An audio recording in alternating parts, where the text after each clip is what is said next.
প্রেম নিয়ে মনোবিজ্ঞানের চমৎকার কিছু তথ্য। প্রেম নিয়ে মনোবিজ্ঞানের চমৎকার কিছু তথ্য। প্রেমে পড়তে মাত্র 4 সেকেন্ড সময় লাগে। মাত্র 4 সেকেন্ড।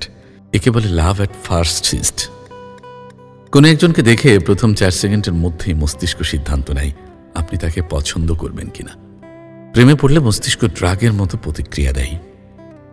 ভালোবাসা মস্তিষ্কে ডোপামিন, অক্সিটোসিন ও সেরোটোনিন নিঃসরণ করে, যা কোকেইনের মতো উত্তেজনা বা আনন্দ প্রদান করে থাকে। হৃদস্পন্দন একসাথে চলতে পারে।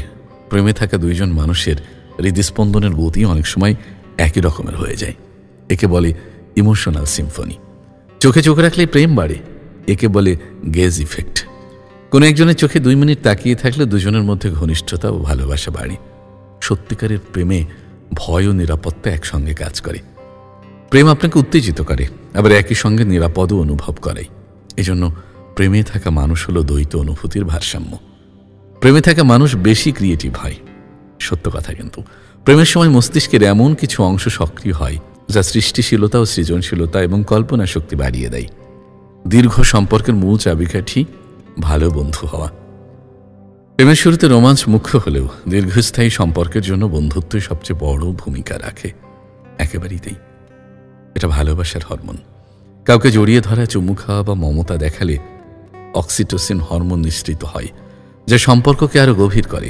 ভালোবাসা কেবল আবেগ না, সিদ্ধান্তও। প্রেম হলো আবেগ প্লাস পছন্দ প্লাস প্রতিশ্রুতি। শুধু অনুভব নয়, বরং প্রতিদিন ভালোবাসার সিদ্ধান্ত নেওয়াও এর অংশ। হার্টব্রেক সত্যিকার অর্থেই ব্যথা দেয়। বিচ্ছেদের সময় মস্তিষ্কেও সেই অংশ সক্রিয় হয় যেটা শারীরিক যন্ত্রণার সময় কাজ করে। তাই হার্টব্রেক কেবল মানসিক না, শারীরিকভাবেও কিন্তু কষ্টদায়ক, ভীষণ কষ্টদায়ক।